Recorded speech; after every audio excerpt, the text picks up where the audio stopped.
మాజీ మంత్రులు అంబటి రాంబాబు, జోగి రమేష్ కుటుంబాలని పరామర్శించనున్నారు వైఎస్ఆర్సీపీ అధినేత వైఎస్ జగన్. రేపు గుంటూరులోని అంబటి రాంబాబు నివాసానికి వెళ్లి కుటుంబ సభ్యుల్ని పరామర్శిస్తారు. అలాగే శుక్రవారం నాడు జోగి రమేష్ కుటుంబాన్ని పరామర్శిస్తారని ఎమ్మెల్సీ తలసిల్ల రఘురాం ప్రకటించారు. అంబటి రాంబాబు, జోగి రమేష్ ఇళ్లపై టీడీపీ గూండాలు దాడి చేసి నిప్పు పెట్టడంపై జగన్ మండిపడ్డారు. అక్రమ కేసులు బనాయించడంపై తీవ్ర ఆగ్రహం వ్యక్తం చేశారు.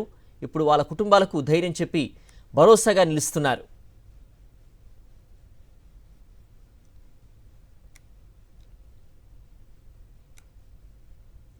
మాజీ మంత్రులు అంబటి రాంబాబు, జోగి రమేష్ కుటుంబాలని పరామర్శించనున్నారు వైఎస్ఆర్సీపీ అధినేత వైఎస్ జగన్.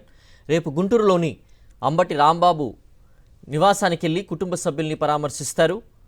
అలాగే శుక్రవారం నాడు జోగి రమేష్ కుటుంబాన్ని పరామర్శిస్తారని ఎమ్మెల్సీ తలసిల్ల రఘురాం ప్రకటించారు. అంబటి రాంబాబు, జోగి రమేష్ ఇళ్లపై టీడీపీ గూండాలు దాడి చేసి నిప్పు పెట్టడంపై జగన్ మండిపడ్డారు. అక్రమ కేసులు బనాయించడంపై తీవ్ర ఆగ్రహం వ్యక్తం చేశారు. ఇప్పుడు వాళ్ళ కుటుంబాలకు ధైర్యం చెప్పి భరోసాగా నిలుస్తున్నారు.